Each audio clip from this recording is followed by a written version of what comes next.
Number 10. The toys were never alive. From the Redditor Kingzilla2000, this theory is wild. In his own words, he says this. So to put it simply, this theory says that the toys in Toy Story were never alive, and the movies were just stories Andy and Bonnie made up while playing and or coping with a lost toy, hence the name Toy Story. First, it's strange to me that Andy never found out. From a small child to adulthood, nobody, not even his parents, ever caught the toys in the act. The only person who found out was Sid, but what happened then? Did he tell anybody? Second, why did Buzz, in the first movie, believe he was a real space ranger, but when Andy came into the room, he froze like all the other toys? Same goes for Forky. He doesn't believe he's a toy and doesn't want to be one, but still froze in the same expression when a human walks into the room or picks him up. Honestly, it makes sense. It does kind of ruin the fun of the movie though. Number 9. The toys aren't alive until someone plays with them. As aforementioned, this is a rather popular theory to ease a few glaring plot holes. Mr. N Nostalgia explained their theory about the toys coming to life at the hands of their owners.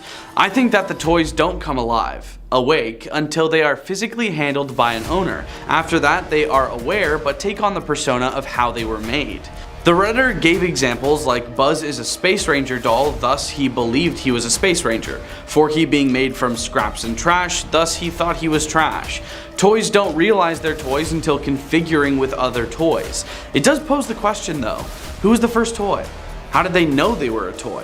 When they learned about it, did they tell all the other toys? Was there a toy war because of this? My brain can't handle this one. Number 8. Woody created Forky. Forky had his time to shine in Toy Story 4, but he was also the reason that Woody became distant with his family of toys. Silo Lamb had a few theories on Forky's character, one being that he was imaginary. The Redditor claimed if Forky was made out of trash and became alive, in that case, every drawing that Bonnie or Andy had ever made would be alive too.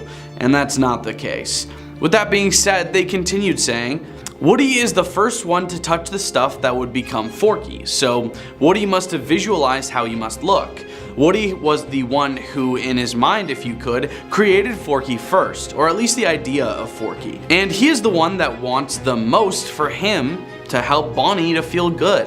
Because of this, Forky was actually an imaginary friend and not a fork. Whoa, a toy with an imaginary friend. That's like the second level of Inception. Number 7. Andy's dad passed away. Just a Typical Ginger has a crazy theory for you guys. He says this: having read the theory speculating that Andy's parents are divorced and this is why we never see him, my theory is that Andy's father is gone. I am led to think this because Andy has clearly attached himself to Woody and Buzz. In all of the play scenes, they are clearly strong adult male figures. One could almost call them fatherly. This could imply that Andy is missing a father figure in his life, and this is why there is 2 favorite toys. This being said, it doesn't answer the question of why there are no photos of Andy's dad anywhere in their house. Perhaps they moved on and it was too painful to have his pictures up on the wall. Number 6. Sid became a garbage man to save toys. Sid was one of Toy Story's evilest villains in the first movie, but no one knew what happened to him afterward. Most Toy Story fans think Sid makes a cameo appearance in Toy Story 3 as a garbage man. A mind-blowing theory in relation to this fact came from a real-life garbage man on Reddit under the username London Garbage Man. Very creative. The user mentions that a big perk to their job is finding things like toys. After finding so many toys that are about to be trashed, Sid could have had a change of heart. Now, let's imagine you're a guy who just learns that inanimate objects are alive. What job would you get? Sid isn't effed up and working a crappy job. He's trying to save them. He's trying to save the toys. He picked the one kind of job where you can rescue those things. That's a nice ending to his character. I hope this is canon. Number 5. The toys are immortal. Nameless88 posits this theory that starts off pretty innocent, but if you think about it, it gets dark quick. The toys in Toy Story are immortal. They can't die. I mean, they can be crushed or incinerated, but they will never die of old age. So what does this mean for our heroes? They will outlive every owner they have. The story of Andy growing up and leaving their lives will continue ad nauseum until the last of humanity is gone or the toys have all been incinerated. The tortured toys in this first movie are still alive, albeit horribly mangled. They are stuck like that forever. or until Sid cleans his room, throws them into a garbage bag, and sends them into their fiery death.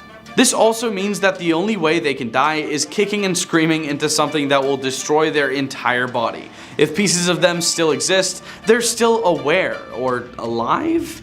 We've seen Mr. Potato Head able to feel and use his body parts when they're away from him, closing one eye to see through his disembodied one. We see the baby doll head transposed on the spider body in the first movie. Their soul may reside somewhere in their head. Or if there was no head, then their central mass. Now, what does this mean for mankind? Well, it means that once we're all gone, the toys will inherit the earth. Number 4, Woody belonged to Andy's dad. Yet another theory about Andy's dad is that he was the previous owner of Woody. This theory gives another reason why Woody is a favorite toy. Because Woody was viewed as a second-hand toy, he may as well have been his dad's. Ian078 wrote, Woody was the favorite toy of Andy's dad. The handwriting on the boot of Woody isn't of Andy. It's the handwriting of Andy's dad when he was a kid. Woody's behavior towards Andy is also much like a father figure, as he wants to protect him and make him happy.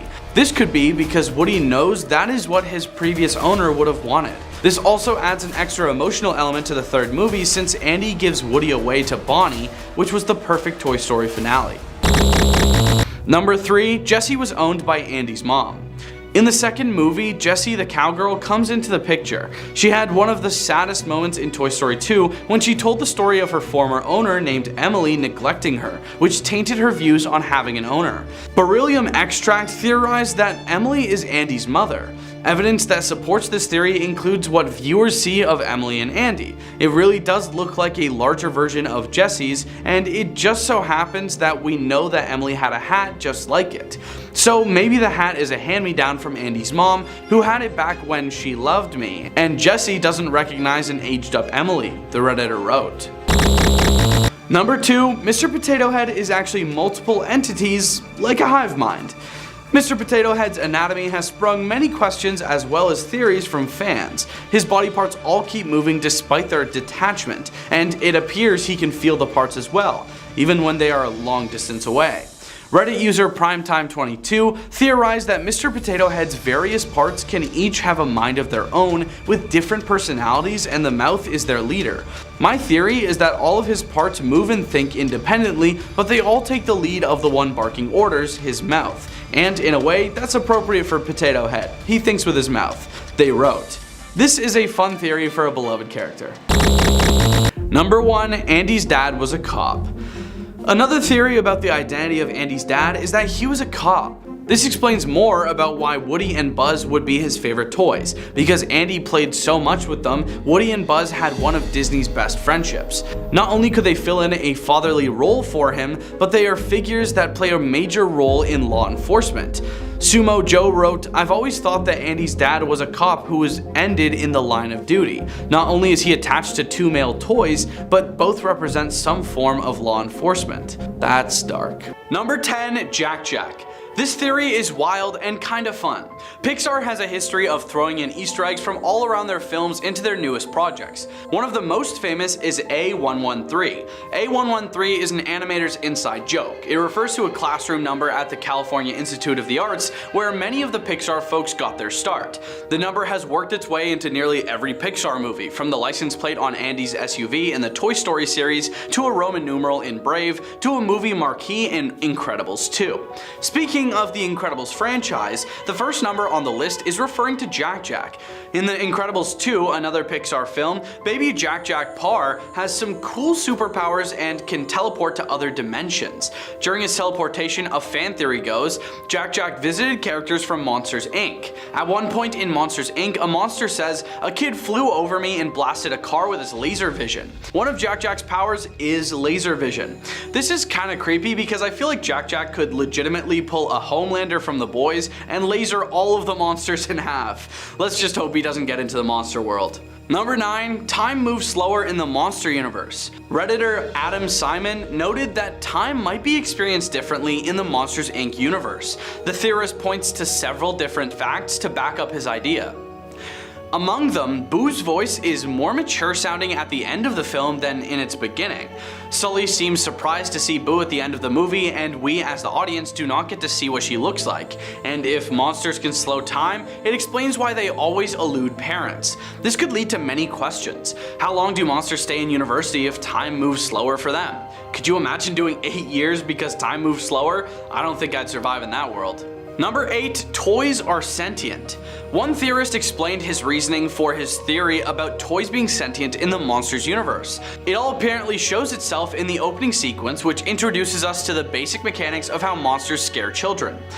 The monster, Mr. Bile, sneaks into a child's room and attempts to scare him, but the kid wakes up and sees him. We see that Mr. Bile is actually more scared of the kid than vice versa, and he trips and falls for comedic effect. This of course is a simulation, a demonstration of how not to scare a kid, so that the movie can cut to Sully, our main character, who is the best scarer at Monsters Incorporated. The simulation we just watched was at the factory, and it's our setup for everything that happens next in the movie, something that has bugged a lot of people, including myself, in a major goof that transpires during the simulation. When Mr. Bile walks in, we get a clear shot of the room's layout and where everything is located. The soccer ball is under the bed, the toy train and its tracks are at the foot of the bed, and one of the books near the window hangs over the edge. But as the scene changes, everything moves around. The soccer ball inexplicably moves to the side of the bed. It's in a totally different location, and it eventually shows up again at the foot of the bed where the train tracks have disappeared. Instead, there's a bunch of jacks in its place. Mr. Bile steps back on the soccer ball and falls on the jacks like we're watching a better version of Home Alone 3. We even see that the books on the toy box have moved a little bit, but they return to their original spot toward the end of the scene. Could this be continuity errors, or are the toys in the universe really alive? Number 7, Boo is the witch from Brave. This one is actually really big. This fan theory has gained a lot of traction, and with good reason. It states that Boo in Monsters Inc. is the old witch in the Pixar film Brave. Brave is set in Scotland during the Dark Ages, and the old witch is old, so time travel is required for this theory to fly. But according to John Negroni, author of the Pixar Theory, the signs are all there. The keys to the witch's magic are will-o'-the-wisps, which she uses to employ her magical abilities. Negroni wrote, "The theory is that Boo discovered a way to use doors to travel through time on her own, possibly by developing magic on her own. She probably went back in time to the Dark Ages to get more magic from the will-o'-the-wisps. And why would she do that? To find her childhood friend Sully." Further fuel for this theory, in Brave, a wood carving of Sully is visible in the witch's workshop. Number 6, the monsters don't think humans are dangerous.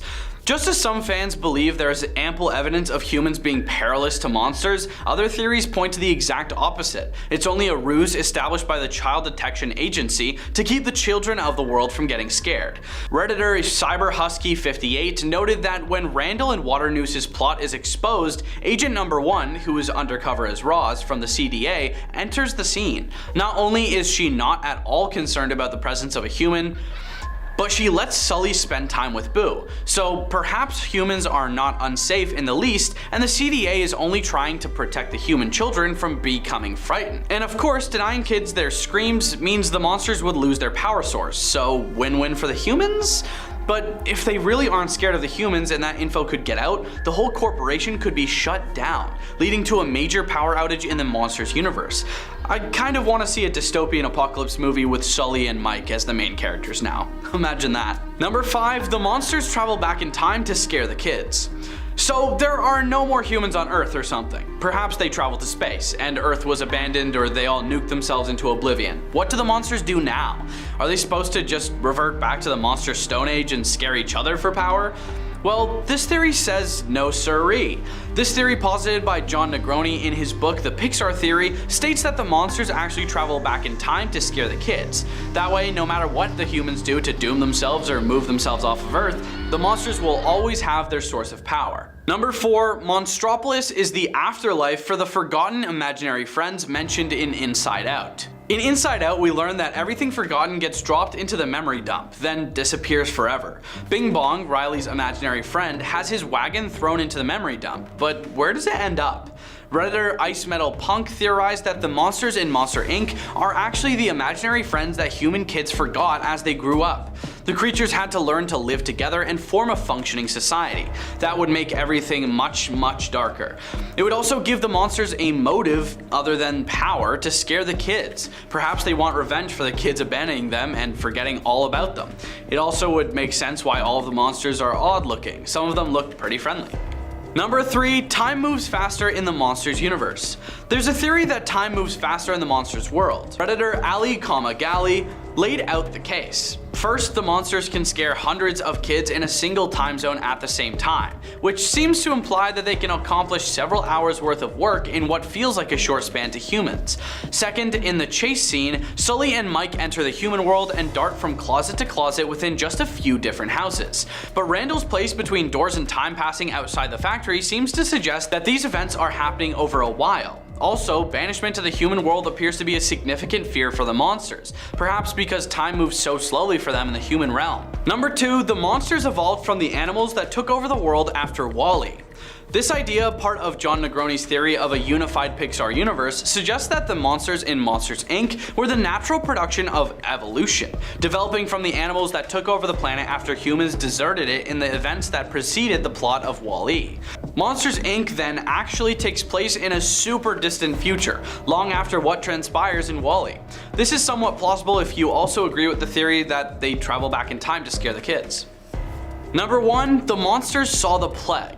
At first, it seems like the monsters fear a war scenario with the humans, where contamination by the alien microbes of the human world could wipe them out. But Sully and Mike's immunity taboo seems to discredit this. However, if the doors are able to travel across time, it's entirely possible that at some point, one or several monsters traveled back to the 14th century on a scare mission. For instance, if they visited Europe around 1348, they could have entered the bedroom of a highly infectious victim of the plague, possibly even a room stacked with plague-ridden corpses. If the infection spread to them, even hairy beasts would be right to be petrified. After all, experiencing huge blood-filled boils, intense pain, fever, diarrhea, and passing isn't anyone's idea of fun. With that risk factor, you'd think they'd seek an alternative energy source rather than using only children's screams. Coming in at a number 10 spot, we have Woody is Evil. Toy Story is a beloved franchise that has captured the hearts of audiences of all ages. Among the colorful cast of characters that make up the world of Toy Story, Woody the Cowboy is perhaps one of the most beloved. However, a Reddit user by the name of Itchy Rabbit has put forth a fascinating theory that challenges the way we view Woody as a character. This theory proposes that Woody is not so different from Lotso, which is the evil bear from Toy Story 3, and that the only thing that saved Woody from turning evil like Lotso was the fact that he had a kid, Andy, who loved and played with him. The Reddit user argues that if Andy had brought a new Woody toy in the first movie, then Woody would have turned out just like Lotso, hurt, bitter, angry, and just wanted revenge on the world. Both Woody and Lotso are leaders who go through a lot to try to get back their respective kids, and the only thing that separates them is the fact that Woody has Andy. This theory challenges the notion that Woody is a perfect, flawless character, and points to his darker side that is hinted at in the first movie when he starts to feel like he's being replaced by the newer, shinier Buzz Lightyear toy. While everything turns out alright for Woody in the end, the Reddit user suggests that in a parallel universe, there may be a Toy Story where Woody is the evil toy that needs to be overthrown. At a number 9 spot, we have Andy's dad. If you're a fan of Toy Story, you definitely know Andy, who's the young boy who owns the beloved toys, Woody, Buzz, and the whole gang. But have you ever wondered about the absence of Andy's father? Well, there's a theory that suggests his father passed away and that his loss is what drives Andy to become so attached to his toys in the first place, particularly Woody, who, as the theory goes, was owned by his father. To give some context, Woody is a rare and valuable toy from a 50s TV show called Woody's Roundup. This is why he is stolen in the second film. But how did Andy, a 6-year-old in the first film, get his hands on such a prized possession? The theory speculates that Woody was actually owned by Andy's father, and because his father had passed away, that's why Andy had such a strong connection to him. Supporting this theory is a scene in the second Toy Story movie when Andy's mom tells the owner of Al Toys Barn that Woody is not for sale because he is a family possession.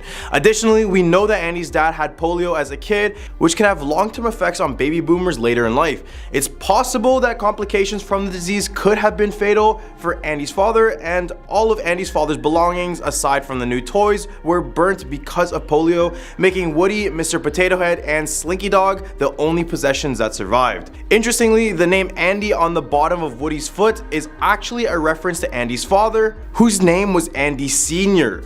All of these clues and details add up to the theory that Woody was owned by Andy's father, and that this loss is what drives Andy's attachment to him in the first place. Coming in at our number 8 spot, we have a war. A Reddit user by the name A Space Communist has put forward a fascinating theory about the underlying theme of the movies that explains why the world in the Toy Story franchise changes so dramatically over time, and there is a potential evidence here for a war. The theory suggests that the first 2 movies are set during the space race in the 1960s. This is evident in the technology and toys that are featured in the films, such as Buzz Lightyear, who is modeled after the astronauts of the time. However, there is a significant time jump between Toy Story 2 and Toy Story 3, which takes place in a world with laptops, online gaming, and modern cars. This leap in technology seems to be too significant for just a decade to pass. The Reddit user suggests that a world war took place over the course of these movies. The technology advanced so rapidly during the war that it explains the leap we see between the movies.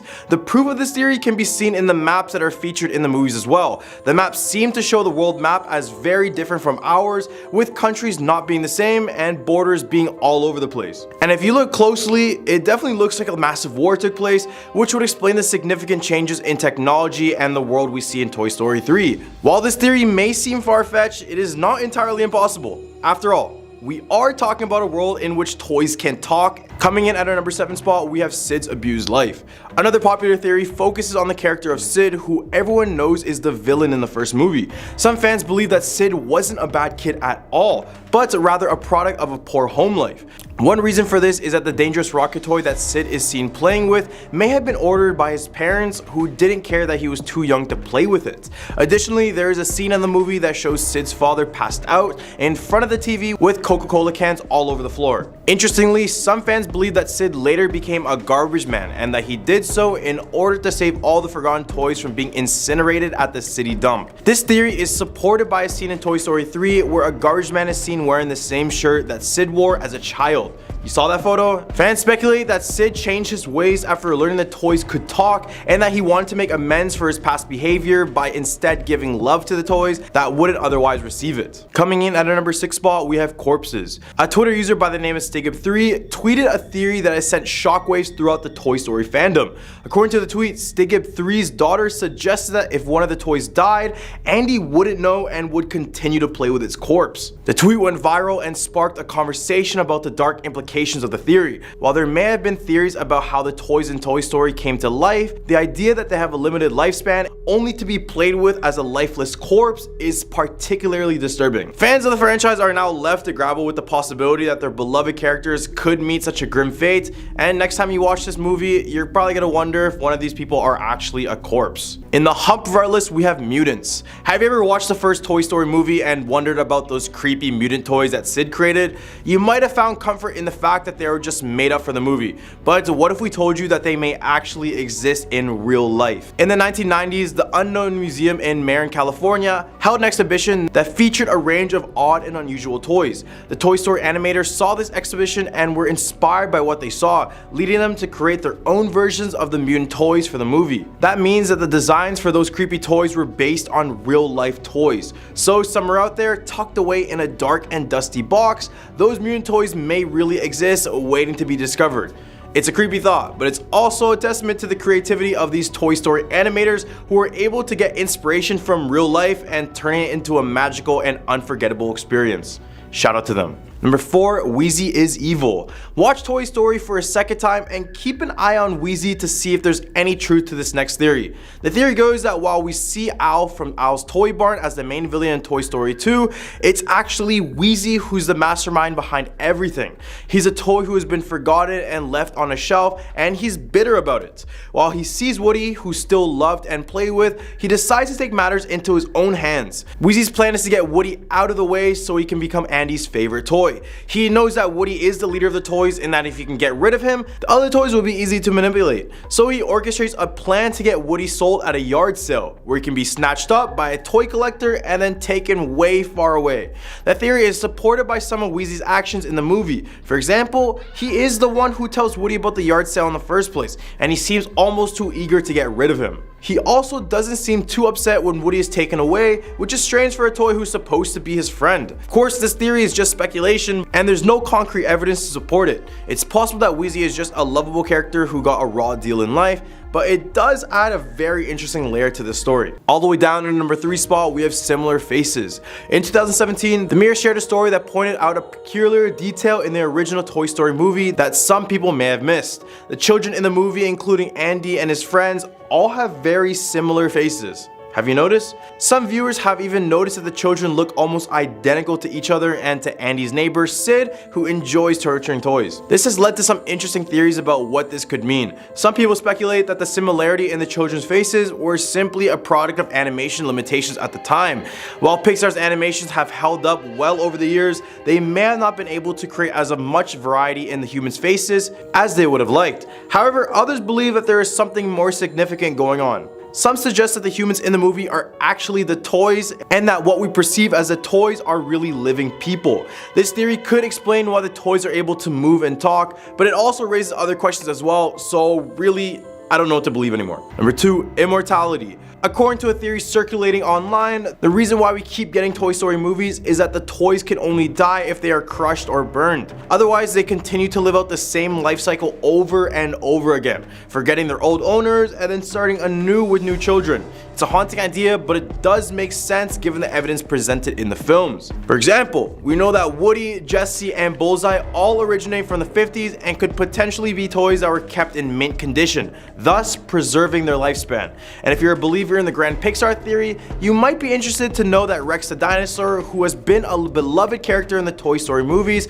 also appears in the film WALL-E. But it's not just a toy dinosaur that's the same model as Rex in Toy Story. It's actually a Rex, who has lived through the years witnessing humanity's demise. This theory adds a completely different dread to a franchise that's meant to be enjoyed by kids and adults alike. It forces us to consider what it's truly like to live and to come to terms with our own mortality. But it's a testament to the depth and complexity of this story, and for all I know, it could be true. At number 1 spot, we have a genocide. Before I mention this point, it's one of the darkest about the show, but it is a theory out there, so I just have to mention it.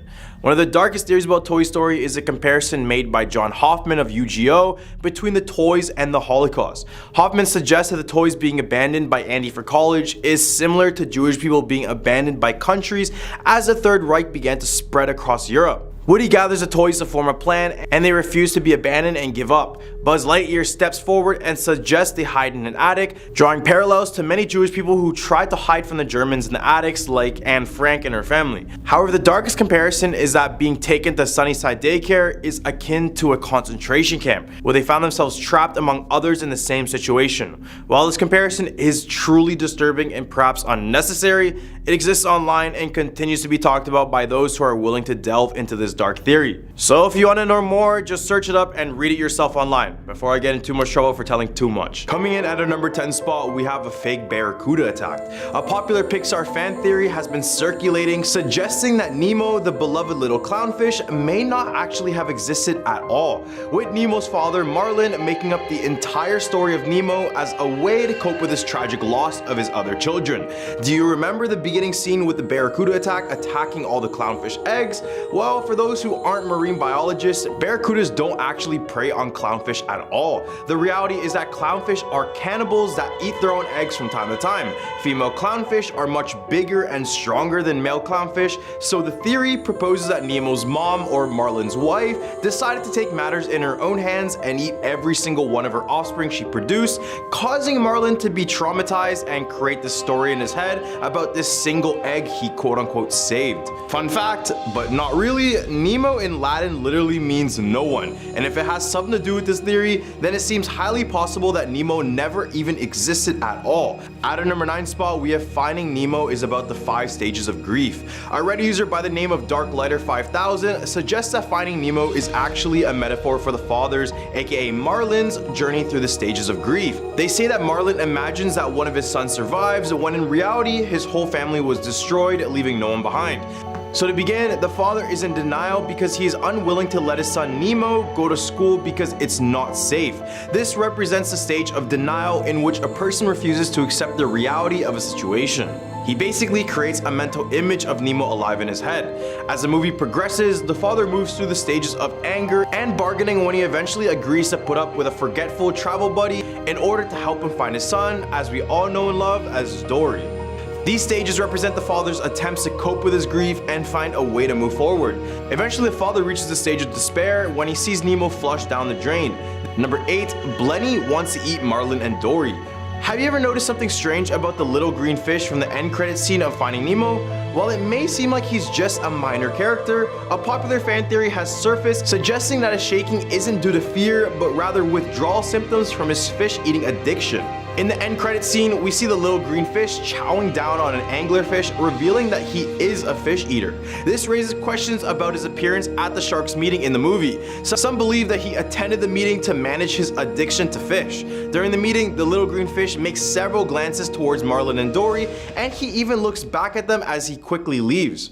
Some have theorized that he may have been distracted by his addiction to fish and was tempted to eat the pair. Additionally, he didn't seem to pay much attention to the other sharks, which could indicate that he's a regular at their meetings. Now, for those who are not convinced that he wanted to eat Marlin and Dory, in the end credits scene, we see him wandering through a dark trench, which was the exact same one Marlin and Dory were at. And it's possible he was unable to control his addiction and just decided to follow them into this trench, where instead he came across an anglerfish in which he completely devoured. I mean, think about it.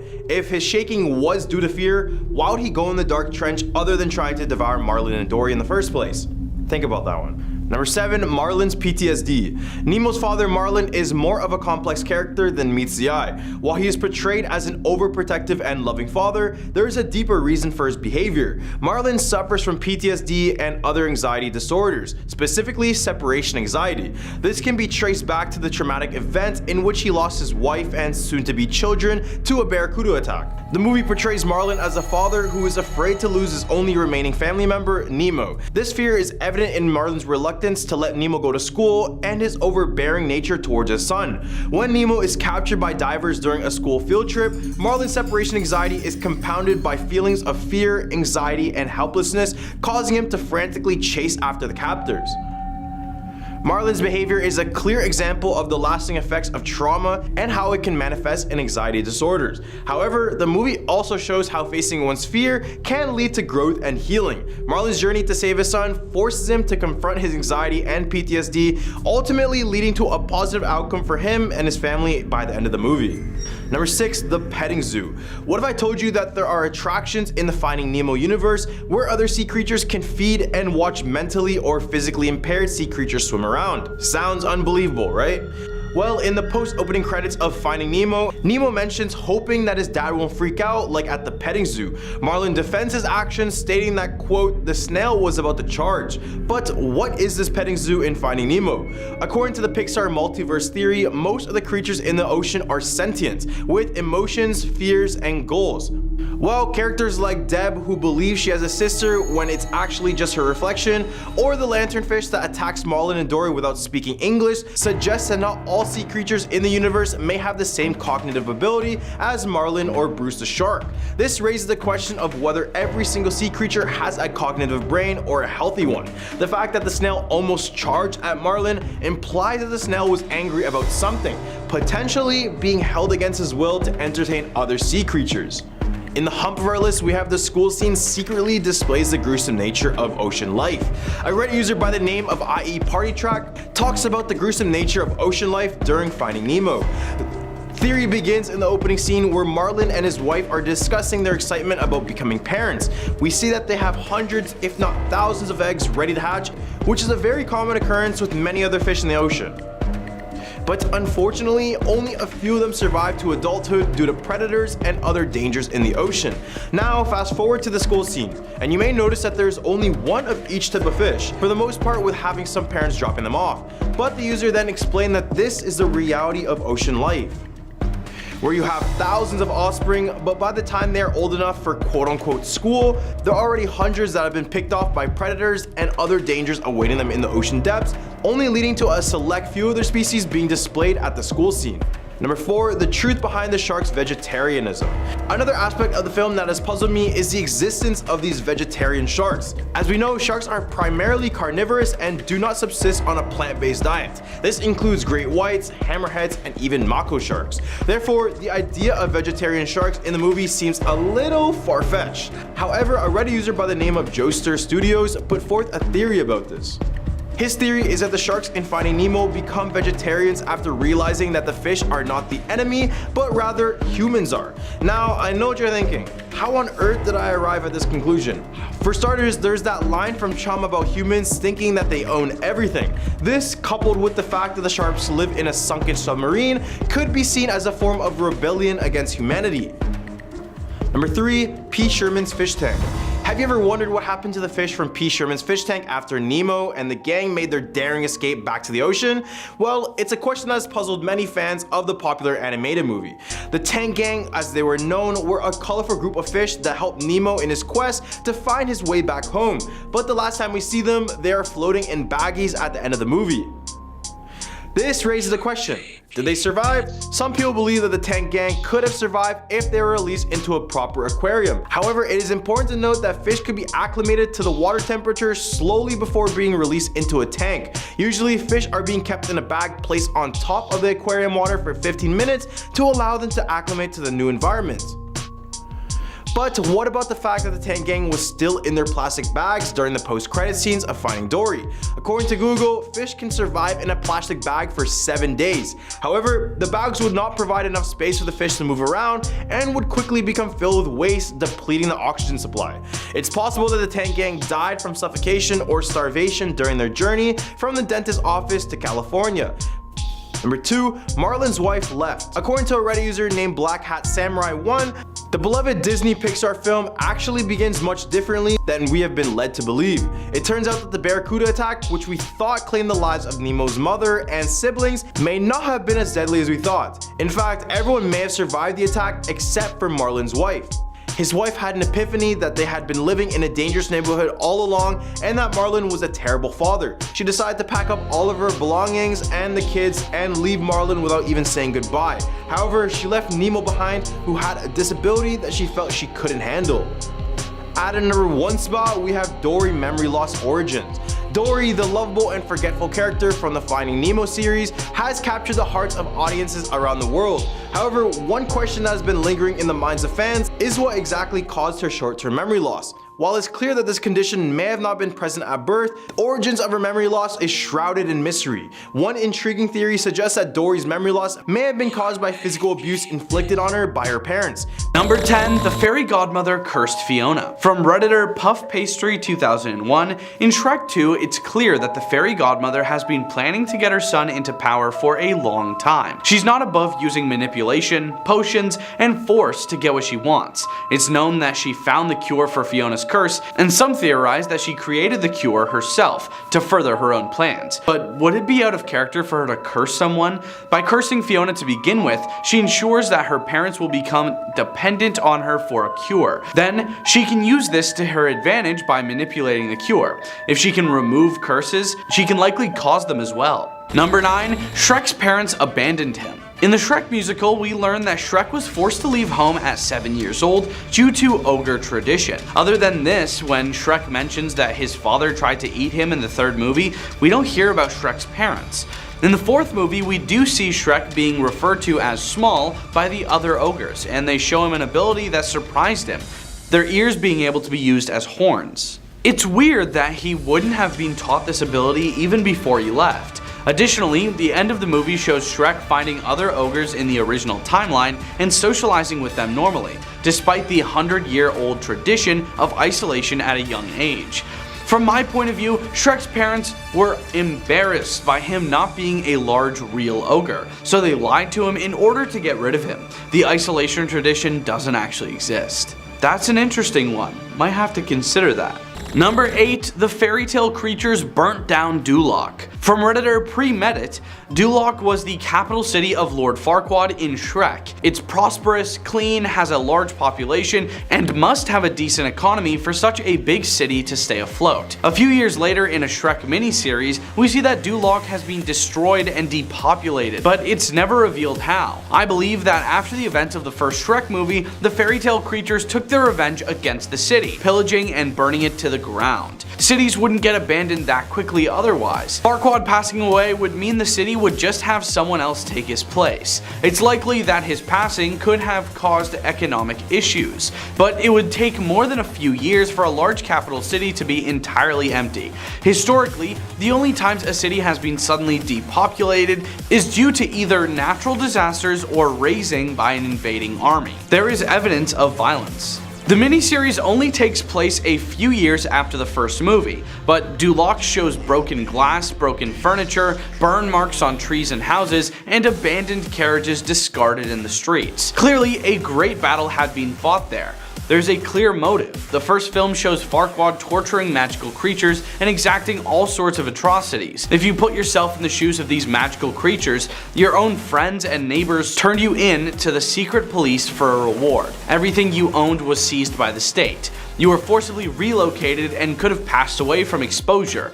You may have been tortured like Gingy. Entire families were separated and executed. Mama Bear was made into a rug. At the end of Shrek, Farquaad has been assassinated and the military leadership is in disarray. Duloc, once the oppressor, is now helpless. Your allies are already inside the palace and ready to open the gate. Shrek, Donkey, the dragon, etc. You are traumatized and full of rage. What are you gonna do next? Overthrow.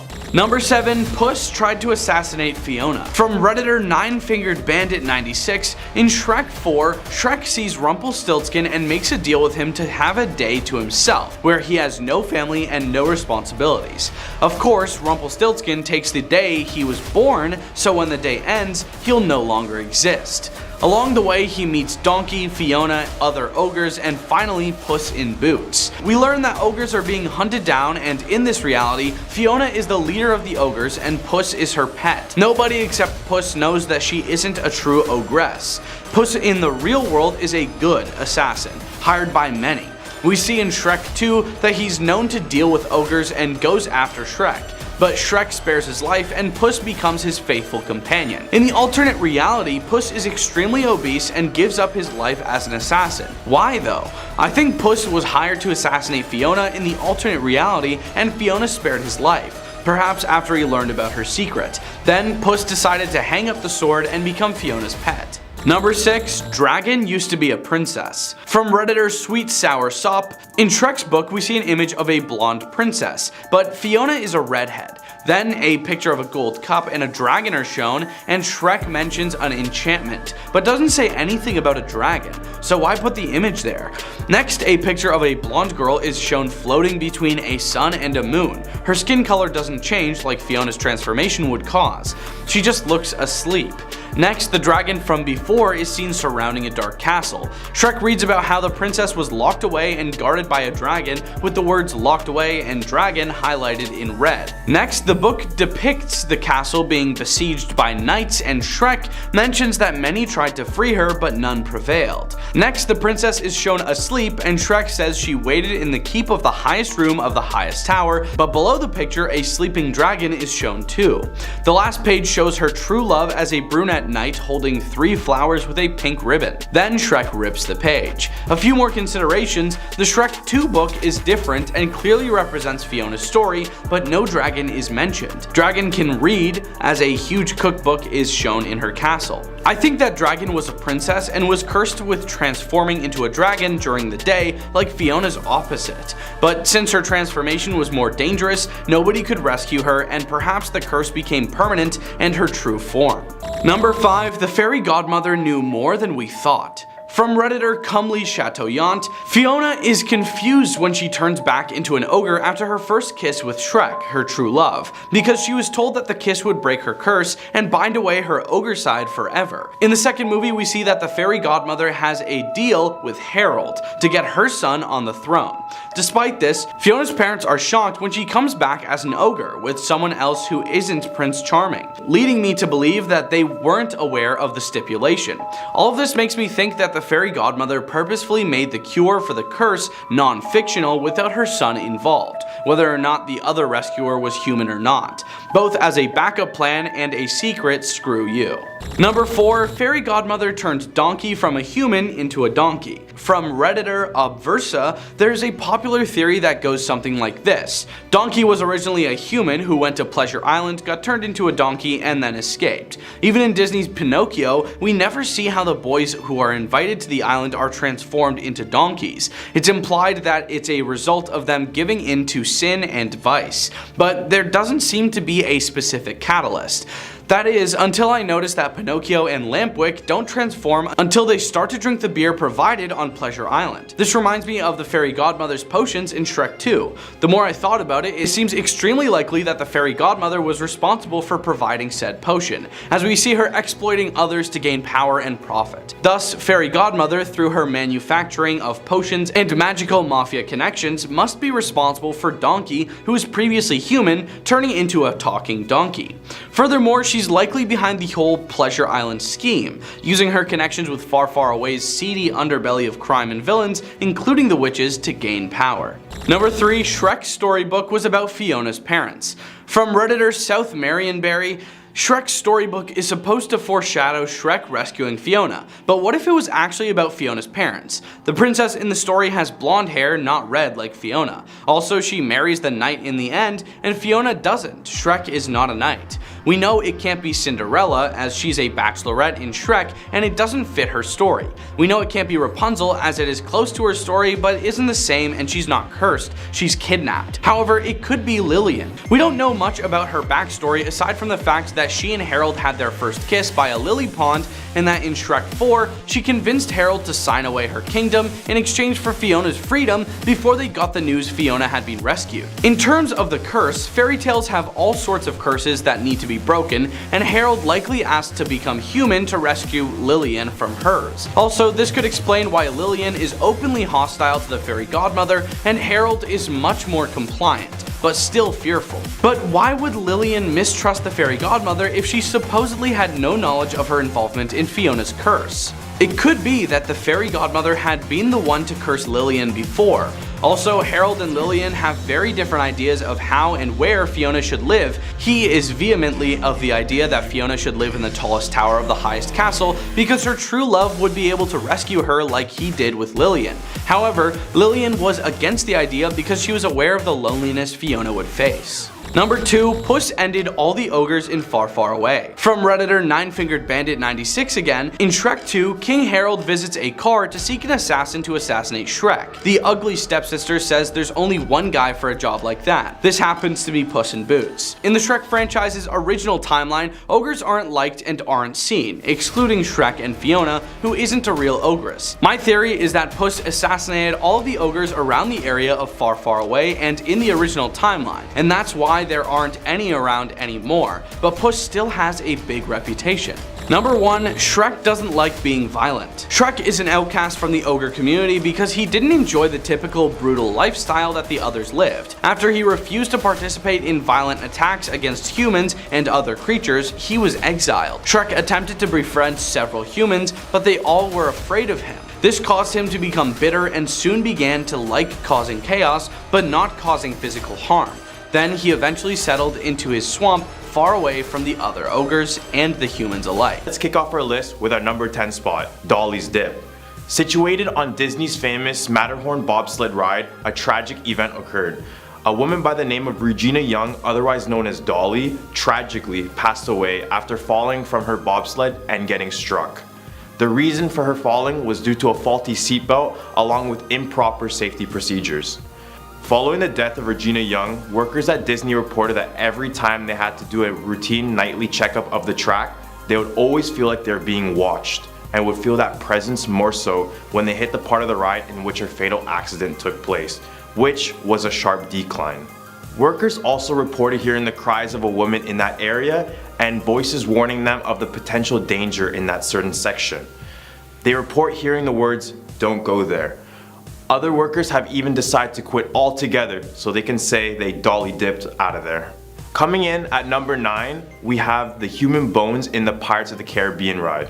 This expensive and popular attraction is a bayou boat ride that lets guests travel through the world of pirates and real human bones?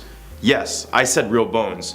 It was reported that when it was first built, the developers were so strict on the realism aspect of it all that they brought real human skulls from the UCLA Medical Center to meet their high standards. Eventually, as technology improved, they began to make realistic skeletons to replace the real ones, saving them from further controversy.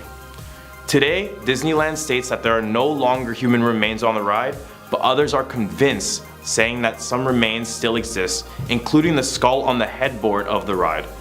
It's definitely creepy to decorate a ride with actual human bones, but we think that Jack Sparrow would approve. Here at number 8, we have the monorail runner. The monorail in Disneyland is an efficient, useful source of transportation to get all around the park. It was so useful as a source of transportation that in 1966, a 19-year-old recent graduate by the name of Thomas Cleveland decided it was a good idea to sneak into the park by walking along the monorail track. This idea was not smart. The monorails were high up and there was no area for him to move if a train had approached. He eventually got caught by security, and upon trying to escape, the boy found himself in front of an oncoming monorail with nowhere to go. He would meet a sad fate. After this incident, many guests have reported hearing footsteps above them where the monorails are. Others have reported to workers that they had seen a person running on the tracks at night, but upon investigation, nothing was there. This sad case of trespassing should warn everyone to not challenge Disney safety regulations. Coming in at number 7, we have the infamous fire department. Near the entrance in Disneyland, above the fire department, is Walt Disney's old private apartment. You can see his window on the top of the garage, and in that window is a lamp that is kept on every single day. It was said that Walt Disney himself would turn on the light to let guests know that he was in the park. However, after Walt Disney had passed away, a custodial cast member went up there once to find out that the lamp turned on. She turned it off, only to find out that the lamp had turned right back on by itself. Whether this is a ghostly wish from Walt Disney himself or not, the park has decided to keep the light on at night to give tribute to Walt. It's believed to this day that Walt's spirit lives in a firehouse as footsteps are heard in the room when the park has closed or when no one is in the house. Taking our number 6 spot, we have the Mr. One-Way Ghost. Mr. One-Way is a spirit that reportedly haunts a Space Mountain attraction at Disneyland. Described as a large man with red hair and a red face, many have reported seeing him on the ride and then disappearing without a trace by the end. Hence why he's given the name Mr. One-Way Man. Legend has it Mr. One-Way died on the ride due to a fatal accident in the 1970s, and his soul has never left the place. He is said to ride in the seats of those who choose to go alone, just like in this video on the surveillance camera depicting an apparition riding in an empty seat.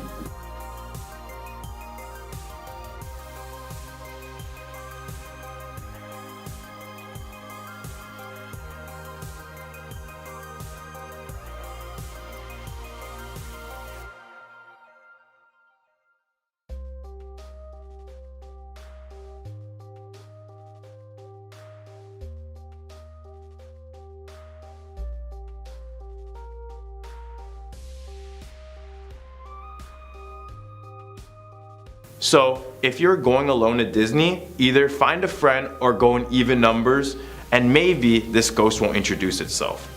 Here at the number 5 spot, we have the bellhop ghost. At the Tower of Terror, there are many animatronic ghosts here and there. However, many guests and the worker bellhops have said that they've seen real ones instead. The story goes, a bellhop working on one of the 4 platforms had died unexpectedly. There are 4 platforms, Alpha, Beta, Charlie, and Delta. It was platform Delta where the bellhop had passed away, and ever since it's been reported to be haunted by his ghost. At the end of each night, the bellhop working at each platform had to ride through and make sure the attraction was running as it should. The problem was going to be for the workers that would be on platform D, otherwise known as Delta, with workers reporting flickering lights, cold spots, and consistent ride issues linked to the Delta floor. Some have even said that a ghostly figure would appear in the boiler room of the attraction. They'd see it out of the corner of their eye, but lose sight of it once they tried to look into it. The name Tower of Terror truly fits. Taking our number 4 spot, we have the underground tunnel. Beneath the Disney theme tracks, there lies the underground tunnel system, which is more formally known as the Disney Utilidor, short for Utility Corridor System. The system is part of Disney's backstage or behind the scenes area, where they allow Disney employees to move in and out of the park in secret, doing things like garbage transportation and hidden cast member relocations to protect the grand illusion Disney is trying to portray. If this tunnel tried to hide everything that could ruin the guest experience, then it's curious to think what other things they tried to hide. Workers that use the tunnel have reported hearing footsteps walking from a distance when no one is around, along with dark spots due to faulty lighting, and even hearing Walt Disney's voice himself in the tunnels. Now at our top 3 spot, we have Discovery Island. Discovery Island was an island located within the property of Disney in 1965. Originally, it was called Treasure Island, completed with the whole pirate theme, and then later turned into an animal resort where many could visit and view all of these different animals: flamingos, kangaroos, lemurs, just to name a few. Eventually, it would take the name Discovery Island, but after a while, Disney workers were accused of harming the animals within the island's boundaries. Even though nothing was confirmed, the island was shut down and abandoned completely, with all the animals being relocated. The legend goes that one day a man swam through the crocodile-infested water onto the island to snap photos and found some eerie things, including the lights being on in the abandoned water park, and he reported the feeling of being watched from potential Disney workers for trespassing or whatever unsettling sounds he heard from that island. Surprisingly, at our number 2 spot, we have human ashes in the Haunted Mansion. This one is a weird one. So apparently people would go to the Haunted Mansion in Disney and dump the cremated remains of the people they hold dearly in and around the mansion. I believe they do this because they want their loved ones in a place of joy. But what? Workers reported seeing these ashes scattered all around the mansion and would have the unfortunate duty to clean them up.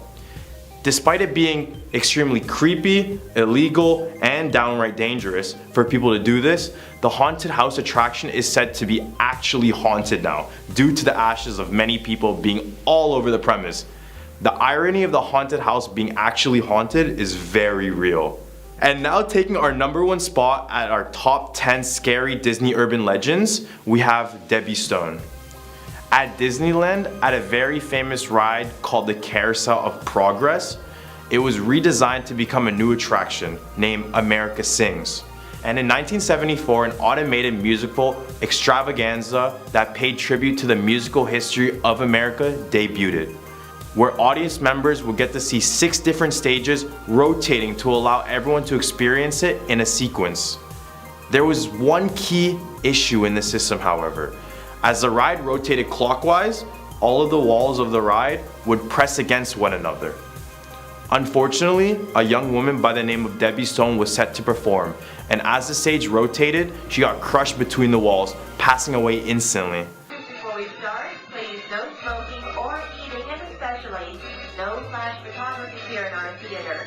Also, for your own personal safety, remain in your seats at all times, especially while the carousel is... Played a tune and sang it out. It sounded like a billy goat.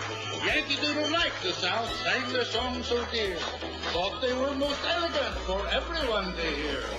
Yankee Doodle sing it up, the Yankee Doodle language. I'm music and the working in the song behind.